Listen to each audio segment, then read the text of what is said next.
Hello, hello.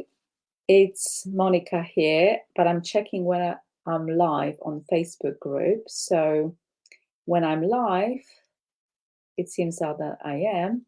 So I will be able to check for any comments. This is how I usually do it. I stream into the group, but then obviously have a presentation. And if you see me and if you hear me, just let me know in the comment, yes, no, then I will be able to do something about it, because the worst thing is that you can't hear me and it's not good, right? Okay, so I believe that it should be fine. And thank you very much for coming to this masterclass. And the biggest advantage of being actually in a Facebook group is ability to ask comments and have like kind of live interaction. But if you're watching on YouTube, I would like you to comment as well if you have any comments. So thank you very much.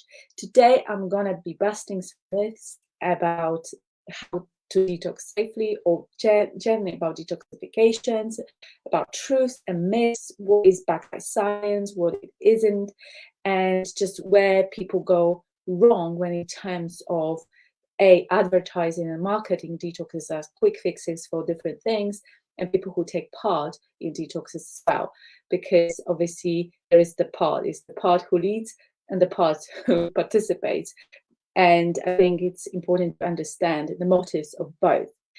Detoxes have been kind of the thing in our culture, like a miracle cure for something. And I was always thinking, like, yeah, it's not necessarily that it has an endorsement of a wider medical profession, nor doctors. But then I was thinking, if a celebrity doctor suddenly says, yes, detoxes work, I wonder how many people would sign up, because they can work and they can be done safely. Okay, so truth and myths about detoxification. My name is Monica Matea. If you don't know me, I'm holistic certified health and life coach, and I'm here to talk about detoxification. All right, so my story, if you don't know me, I'm a mum. I'm living in UK, in beautiful Surrey, with my husband and my daughter. And I'm type 1 diabetic. I have been type 1 diabetic for over 25 years now. I'm a business owner. I have also my full-time career as well. I'm a friend, plant-based food lover, naturopathic chef, and also, as I said, certified health coach. And I help predominantly people who have problems with pre-diabetes and diabetic type 2, because a lot of this can be can definitely help in terms of the mindset, nutrition, and generally good, healthy lifestyle for as long as possible. Because what we want a good quality life. So say welcome, say hi if you're joining. That will be fantastic. Okay, so cleanse and detox and myth or necessity, what it is, what it isn't. First of all, there isn't a lot of scientific proof. And the most important thing why there isn't, because nobody really done any studies or any research. Nutritional studies are usually very high, very difficult to do. And if you have to have a group of people, a proper sample, they have to follow certain protocols. It is not always possible, and nobody is really interested, right? And I think detoxification as such, it is a very difficult process to capture, because it has to take time and it has to be done safely. However, I truly believe that giving ourselves the time to cleanse, and I will explain how I do it, gives our time to rest, to really reset some of our habits, maybe go back on track a little bit. But my programs are holistic. It's not only nutrition, it's about stress management, meditation, it's about movement, but gentle. When we're cleansing, we having our body has to have a lot of energy for those internal processes. So I really recommend Pilates or gentle yoga, just for a gentle movement, because we want to help our bodies. But air So when it comes to toxins, and I will clarify that, there isn't a proof that actually consuming food, apart from oxidative stress, which comes from digesting the food, there isn't any internal toxins as such being created. There are some chemical processes, there is some waste, but generally it is removed from the body through, obviously, liver, kidney, and our skin, which is a major detoxification organ. And but we have a lot of external toxins, and that really is about air pollution and also pesticides and herbicides on our fruits and vegetables that we need to wash properly, and also the medications we take, right? So all of that sometimes may just overload our body. Okay, so yeah, so I'm talking about the toxin here, and they can come from so many different sources, right? So they can come from even our toothpaste and food pesticides and herbicides and chemicals. I mean, food is extremely treated in some cases because it has to be stored for longer, it has to travel a long distances, right? So all of that, the food has to be preserved. So make sure that you wash it properly. There is I mean, there is insect pesticides. There is exhaust and air pollution is massive. Like, I was reading the research on the lung cancers, right? So a lot of this comes from people working in a certain industries. Silica is one of those, dust type chemicals that gets into our lungs, and it's quite potent when people work in that kind of environment. But air pollution, in Asia, in some of the cities, they're so polluted, right? So mercury poisoning as well, mercury and generally heavy metals, right? Aluminium, maybe not necessarily, but it could be that, it could be mercury from fish and all of the other things, and cosmetics. We put so much on our skins, and in some research what shows that we absorb 70% of what we put on our skin. So you can imagine that we really load our skin with a lot of things as well. But the other thing is medication, and I will make a reference to the study I read in terms of what is going on in toxicity and the side effects of the medications. Maybe it's not a normal paracetamol, although in larger amounts we don't necessarily want to take it, but maybe some more kind of harsher drugs like immunosuppressants, all of that, they may potentially have some side effects that can cause and contribute to higher toxicity in our body. And yeah, so medications for sure as well. So I'm going to just talk about a little bit of medical and chemical, I guess, terminology in there. But what we're trying to do in any detoxification programs and cleanses is the kind of the cellular detoxification. So what it really means. So when we think about where the toxins are going from, all sorts of different, especially external things, they go into our cells. So they impact the health of our cells. So basically what happens is we have obviously all of our body, and especially in the liver, yeah, so the liver, the cells, and liver regenerates for sure, but we can help our liver as well to regenerate a little bit more. So when we have a lot of toxicity in our cells, especially the metal one, there is a lot of nutrients cannot get in, but also the cells are being damaged, and they usually are damaged on the level of DNA, oxidative stress, and generally on that, and therefore the nutrients cannot get in. And what we don't want in our body is our damaged cells circulating and multiplying, because that's what happens with the DNA damaged cells. The cancers are created. Cancers are not the disease. Cancers are symptoms of some processes that were going on in the body for a longer period of time. So we need a proper kind of the system, and preferably, perfect conditions, right? So perfect, good, balanced diet, movement, no stress, and all of that. But we know that life doesn't work like that. And sometimes we need those more intensive periods of time, like 10 days, for example, to give ourselves the break, reset some of our habits, and come back to what really our nature intended for us to eat and how to be and how to thrive.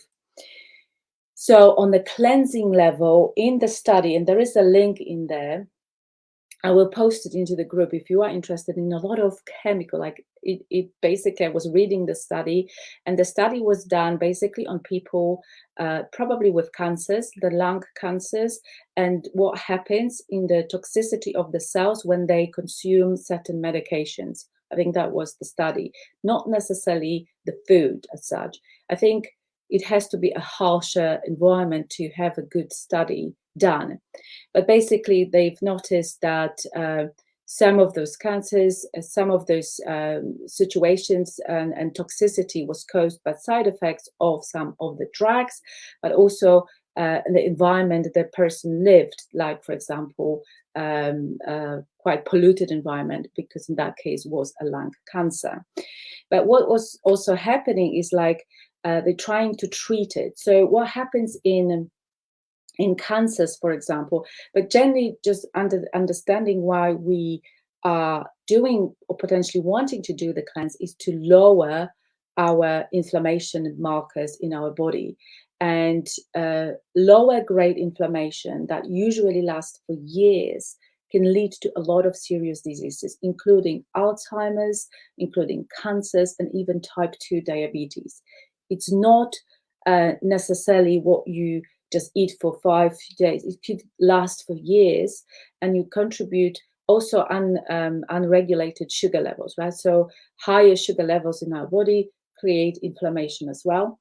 So when we have that over the time, our cells are damaged, more damage, and therefore they not always are properly removed from the body, and it's so much of it, and especially the DNA damaged cells, and they become multiplied. So and create like obviously the cancerous cells now, or any other diseases, to be honest. So there is this metal toxicity. Quite often what happens with metal, it goes into the fat cells.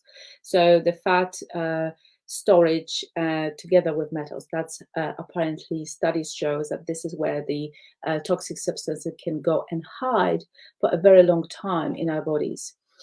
So what we're trying to do with the cleanse as well is actually to have this increased autophagy. So this is the body's way of cleaning out of damaged cells in order to regenerate newer, healthy cells. So when you think about cancer treatments, what happens is because there are so many of those cells in our body, damaged cells, our body doesn't have that ability to detoxify so quickly from the cells, and they multiply. So we go to radiation, you have radiation treatments or chemo treatments, and all of that does is actually allows the body to move quickly the damaged cells and remove them from the body. But unfortunately, with those processes, we're also killing the healthy cells. But when we're cleansing in natural way, we're only supporting our body to remove the cells which have been damaged, or helping the body to remove, right? It's not that there is particular food that can help you. It's overall lifestyle and the diet. However, in the study where you have a link, they've noticed that they've gave Pinus radiata bark extract, for whatever reasons, is a natural ingredient, to the people in the study, and they've noticed some good markers for the autophagy process, which is promising, obviously. The other thing I always turn attention to is what is in the tap water. I remember when I started studying in London. And the first thing when I started to learn was this nutrition for everyday living. And this is where I learned how to detox safely. And then during the course, I was doing this with our with an amazing person. Her name is Nadia, and she told us so amazing stories about how she helped people with her green juicing. She was traveling with this juicer around London and helping people to heal, obviously as part of the protocol. But this is how she was starting with them, with the green juicing. And but then she explained what is in the tap water. And I would say a good investment in good water filter is necessary. And we know when sometimes we travel to Austria and we have the water there, we can just feel, the difference in water. And it's this water here is so hard because it has a lot of different things to make it, just available to drink. So it could have chlorine, limescale, fluoride, lead. So again, or lead from the pipes, again, heavy metals, microplastics, right? Plenty of that. Parasites, hormones, and drugs. Most of the water filters, they can remove that from water, but not the hormones. And so that is something to bear in mind. And sometimes it's just thinking, well, maybe I want to invest in a kind of a water filtration system. And there's something I'm looking to do maybe this year. Okay, so now just gonna refer back a little bit to the research. There isn't any scientific proof that cleanse works one way or the other. And in some instances, detoxes are done in a very hard way and unsafe for people. My cleanse doesn't do that. But in some cases, people should not do it. People who have no time to read their instructions, to really prepare mentally for it. You have some long-term medical conditions, right? It's not always good for everyone. And people who heavily smoke and drink a lot of coffee and alcohol, that needs individual approaches because you can have massive withdrawal symptoms. And then I can't help you because I don't know. So it's a radical responsibility for your own health, really, and reading the instruction and following them to have the benefits. You can have a lot of benefits if you do it under the instructions. It doesn't have to be perfect either, right?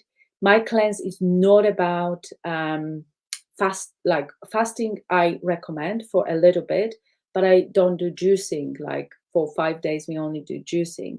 Actually, for a proper cleanse, we need protein and we need fiber, and I will explain why. So, in terms of the scientific proof, yes, there isn't a research that shows there is a lot of benefits, but there can be some because we're starting to eat better, we're starting to feel better, we're starting to connect with our bodies on a very intuitive basis as well. And in a previous way, in a previous programs, because I've been running this for a few years now, people had like, okay, I can't have too much gluten because I feel better when I have less gluten. I feel better without the refined sugar. I don't have to drink coffee anymore because my energy levels are better. That's what I'm looking for. Those small changes for you to find and see whether that actually works for you. So what are the potential symptoms of a higher toxicity and potential benefits from doing the cleanse? So you have constant lack of energy and you've tried different things, nothing works. Poor sleep, skin issues. Skin issues are quite like recently I helped lady with the eczema. So basically, we removed a lot of the foods as well. She also has some histamine problems. So the only way to find out whether things work for you is eliminating them and then adding them back one by one, so you can identify what you're reacting to. Problems with losing weight, gut health issues, brain fog, and sugar levels as well. Benefits: better energy, mental clarity, clear skin, loss of tummy fat, and I can explain why. This is not a weight loss program, but because we switch from sugar to healthy fats and protein, we going a little bit, our body is going a little bit into ketosis, right? It's not a keto diet either, but because we remove the sugar, we want our body to burn the fat. And that happens really with the protein and with the healthy fats like avocado, olive oils, and I'll just explain during the cleanse how we do it. But generally, that's what you can do. We have better mental resilience, especially when it comes to food. So we know that we thrive eating this food and not necessarily with that food. We are able to resist some of the food, but in a very compassionate and loving way. It's not deprivation, but basically we know what serves us, right? Okay, so yeah, I'm probably gonna tell you a little bit more that later, but generally that's my 10 days cleanse and renew and recharge. So it's all in the Facebook group, daily posts and reminders. There is a PDF guide. We cook together, and it's usually 10 days because I want to give people to time to prepare, and then the 5 days is the cleanse. We start on the 10th of February, but I may need to move some of the days because we have a Valentine's Day in between, and I don't want you to unnecessarily suffer because of that, right? So we can do with that. What we're trying also to do with the during the cleanse, and this is how I construct it, how I understand is balancing the sugar levels, so important. And we're doing that different ways. But as I said, we switching into eating protein and healthy fats. So we don't have such a massive requirement for insulin, right? And then we also fast. But fasting is like on a few days, you can have your breakfast a little bit later, and just really for experimentation. When I was reading all this research and medical reports, fasting is probably one of those things that it's okay for the medical profession, right? That it's okay to try because a lot of people can benefit from a little bit of fasting. So it doesn't have to be like I'm not on a eat. We don't want to get into the in a such a way that for me the cleansing is not about fasting completely for how many days. It actually can, in order to cleanse properly, we need protein because protein contributes to special enzymatic reactions within our body that can help us to clear. And we need the fiber.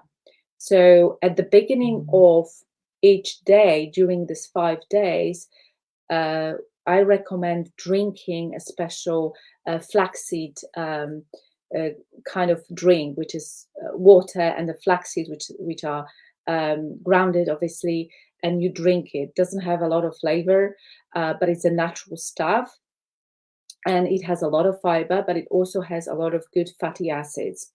So that will help you as well. But that can also contribute to stabilizing the sugar levels. So what happens is that we eat something which is usually a refined carb. So there is a lot of serotonin and endorphins released, and because of that, we have energy and better mood. But then we have insulin spike because insulin is released as well, and because we have so much insulin in our body, we have decreased blood sugar level, and then we have this fatigue, mental fogginess, and more sugar cravings. And what happens, we peak again and then go back again because of insulin. So because of this constant roller coaster, which can last for years, the longer time effects of that are weight gain, hormonal imbalance, increased risk of insulin resistance, and other inflammatory diseases. Yes, sugar, especially that unregulated, contributes a lot into inflammation. Okay, so For the cleanse, it's the healthy intake fundamentals are so important. Protein with every meal or snack. Now, in terms of the cleanse, as I do it and as I see it and how people get the benefits, I want you to focus on two main meals and plenty of water. But you can also have three meals, right? But if you eat a little bit later, around 10, 11, if you can, then the next meal a little bit later, and that's it. If not, three meals are perfectly okay. And you getting the recipes and you're getting everything so you know what to do. Healthy fats, organic where possible, avoid processed and refined products, hydration, variety on your plate, and listening to your body. Um, yeah, so this is a bit of example. People were quite sometimes surprised when I do those cleanses, like, oh, I can eat. I said, yes, you can have. You can have even a veggie curry, maybe not with white rice, but generally you can have that because we're trying to remove some of the things. Sometimes cleanses remove the tofus and all of that because, again, soya can be quite processed, but I don't necessarily do that. Part of the cleanse, apart from food and nutrition, is emotional energetic cleanse. And it's important element of that because if we want to create sustained healthy habits for longer than 10 days, that requires a kind of the time to go inside, and we go deeper into our feelings and reaction because we do not give into our cravings. We move our body through difficult emotions. And a lot of sometimes people say, like, my body wants to give up because my head wants to give up, right? Especially when you remove refined sugars. And I can help you with the cravings as well. I mean, previously what people did is like they had frozen fruits sometimes, something that can give you taking their mind off. People were journaling just to really go through those cravings and not actually grabbing anything. And because you have this moment of intent of focusing on yourself for those times, what happens is that you can actually go for this because that's a challenge for you. That's okay, right? So our head gonna tell you to give up, but you will be able to focus on something else. So I recommend journaling, mindfulness, being present, and meditation, focusing on breath, and they will be doing meditation in a group as well. Okay, so right, so enhancing activities. Now, I mean, you can do a lot of different things. I don't recommend any herbal supplements or any kind of specific supplements. I want you to start. It's usually for people who have never done it before and they want to do it for themselves. They want to give themselves a challenge. So, but you can add things like dry body brushing. So when you think about your skin as the one of the main organs of detoxification, is why don't we look after our skin? So proper cleansing, for proper, sometimes there is this dry body brushing, so removing the dead cells out of our skin. So really paying attention what we put on our skills. If you have essential oils, you can add them. Superfoods, spirulina, in terms of research, it has been shown that it binds to metals within our body and removes it from our body. So you can add, it doesn't taste good a lot. So you can add, if you have spirulina, you can add a teaspoon to your smoothie, for example. Or make a shot. I don't usually like the whole smoothie thing, so I make a shot, which tastes horrible. But because of this, the cleanse, I giving myself the time to take it. Skincare routine, you can give yourself a face massage and face mask and yoga, then journaling, noticing how you feel each day, and breath work, and check Breath Guru if you want to have a little bit on a breathing, because definitely going through all of these challenges and going through this it could be intensive time when you remove the sugar from your diet, for example, when you remove the dairy from your diet. You may go through certain different ways. The thing is, I have been doing this for so long now that I don't have a lot of symptoms. So in the first one I did, especially when you drink coffee, and I used to drink like 2 cups, and even then um, I got like symptoms, like I had a headaches. I was just like irritated, and I was just like, really, just don't tell me anything because I will explode. Over the time, because I was doing this more and more often, my body sort of got used to it. It exactly knows when I go and I do the cleanse, and it's okay now with the coffee, even if I drink a little bit now and again. When I don't drink at all, I don't have really a lot of symptoms anymore, which is fantastic. And this is this freedom part, right? So people say like, oh, freedom. When you do the cleanse on a regular basis, and when you do it for the right reasons. We always set up our why, right? Our why, what we want to achieve, then it's going to be good, right? It's going to be good because you're doing this with a thought, with a kind of the process, and it just makes sense for you. And it's not a quick fix for anything. It doesn't fixes any kind of the problem. It might, but it's not the outcome. The outcome is to give yourself a challenge to feel good, although at the very first few days you may feel a little bit different because this is not how your body is used to function without all of those things. Okay, so if you have any questions about the cleanse or detox, you've read something and you don't know whether that's true. You learn about something or you think you're not sure if that's for you, even if you do want to do it on your own, right? Then just ask me in the group, because it's then I can answer some of the questions.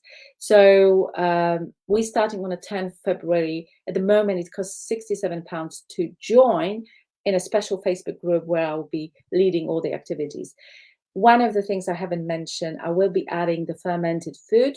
I don't know whether you've ever had the fermented food, but I had an interesting conversation with somebody, and they were, obviously everyone is different. She really was suffering from IBS problems, and she started to add. I basically grown up with fermented food. I know what the sauerkraut is. I love it.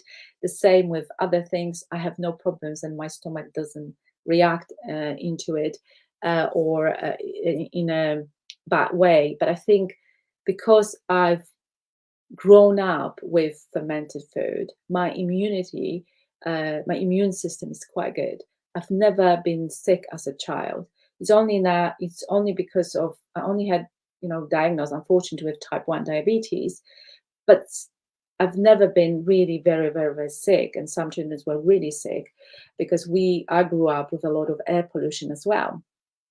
So it's amazing that I think the fermentation is a potent process, and learning how to add a little bit more fermented food into your diet, then it's very beneficial. So I will be showing how to do kimchi as well, so that it's good.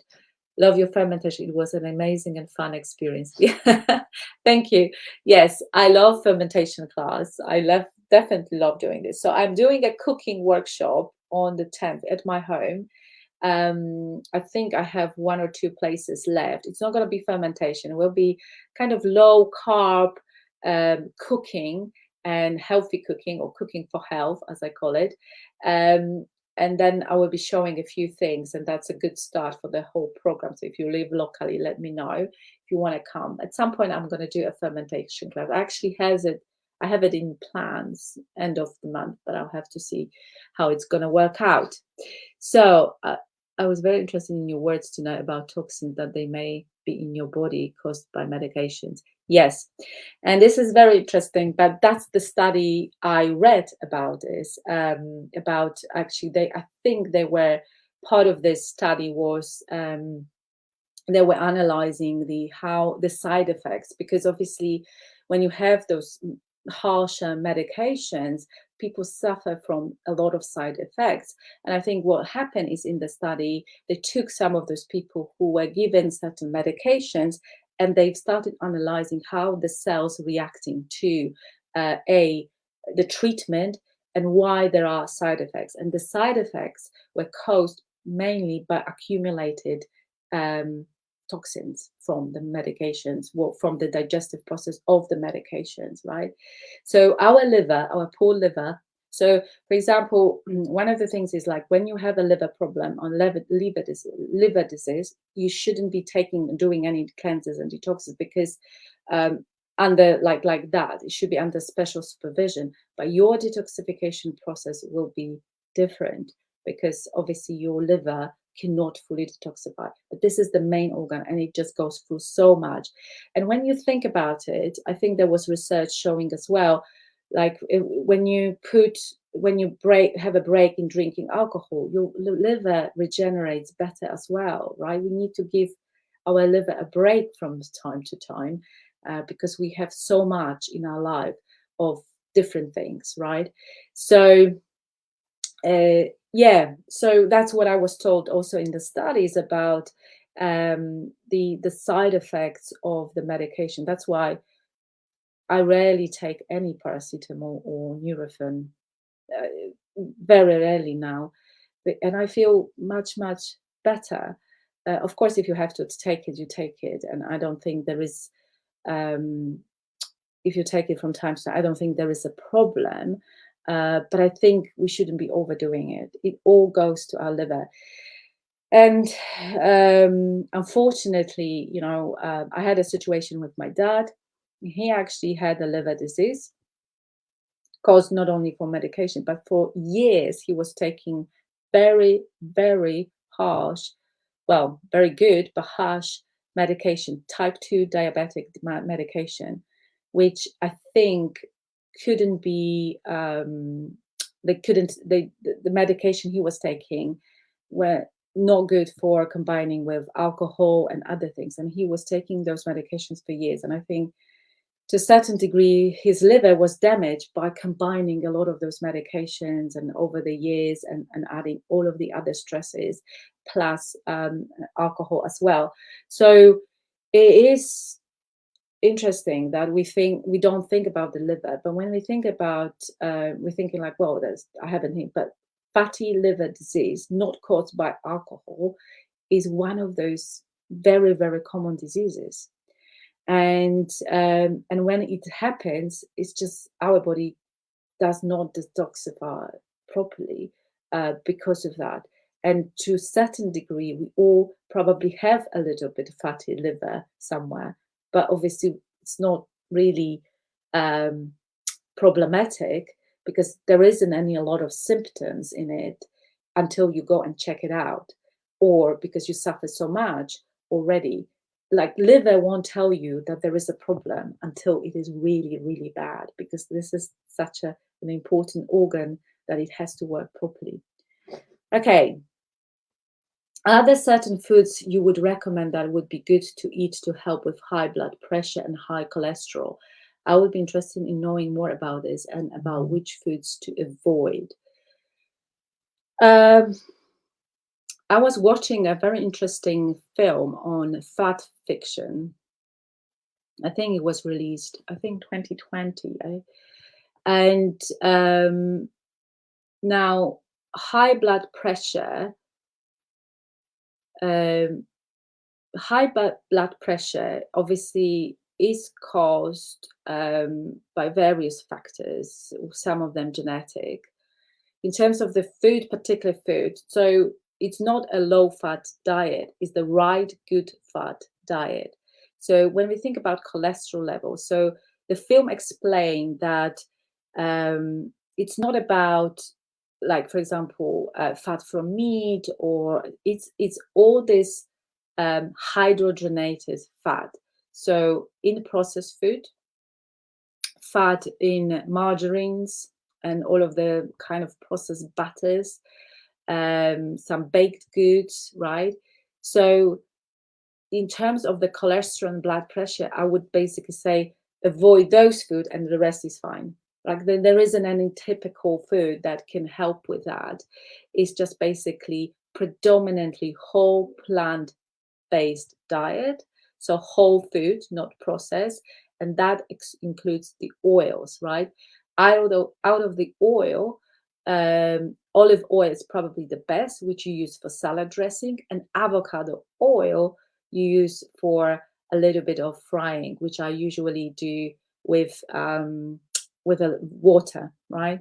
So to avoid putting a lot of fat everywhere in that kind of way, but everything else is okay, and obviously sugar, because when you think about blood pressure, uh, refined sugar, if we have too much, it is converted into fat, right?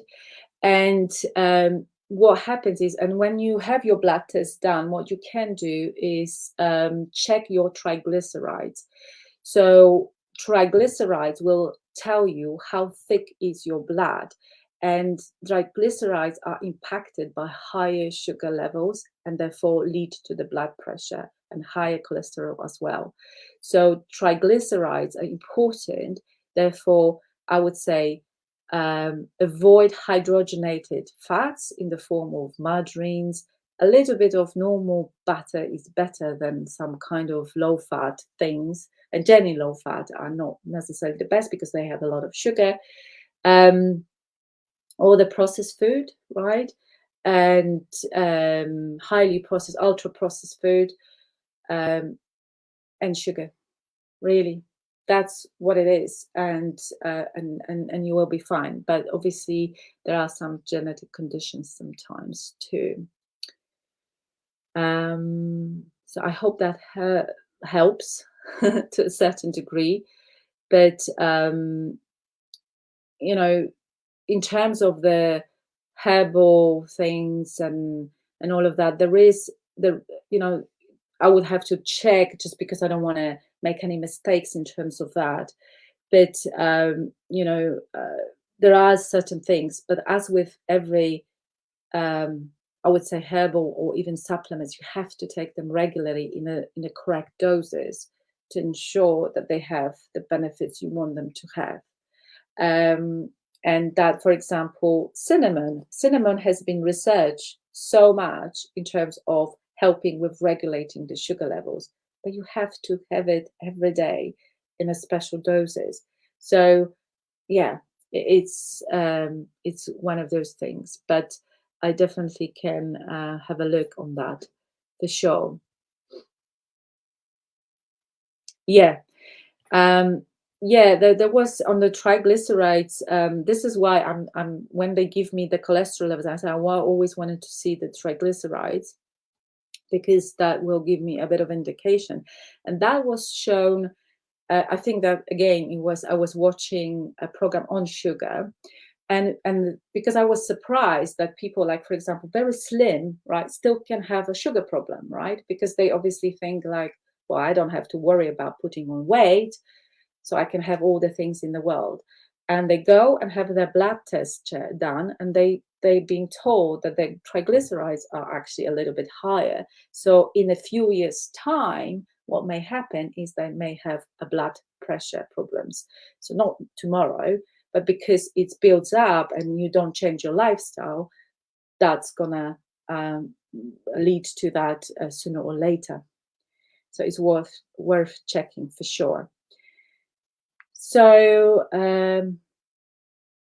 thank you very much. It was very fun.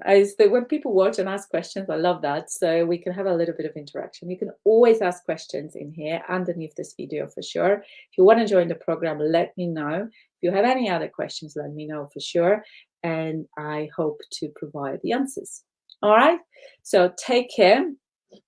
And now, in terms of the research and nutrition, it always changes, right? It always so it's good to keep an eye on what is happening on different things, because even the films that they were released, I don't know, even 2 years later, I always check against the current science, what is telling us, and what is happening. But because science is one thing, the other thing is our own intuition and how we treat our own body and how we react. Because one person can tell us one thing, we use it, we do it, and it's not necessarily the best solution for us. So then we think, well, it's not working for us. And it's okay because we are all very, very individual. So make sure that you, um, I guess, just tune into your intuition as well when it comes to health. It's so, so important. All right. Take care. Thank you very much. And until next time.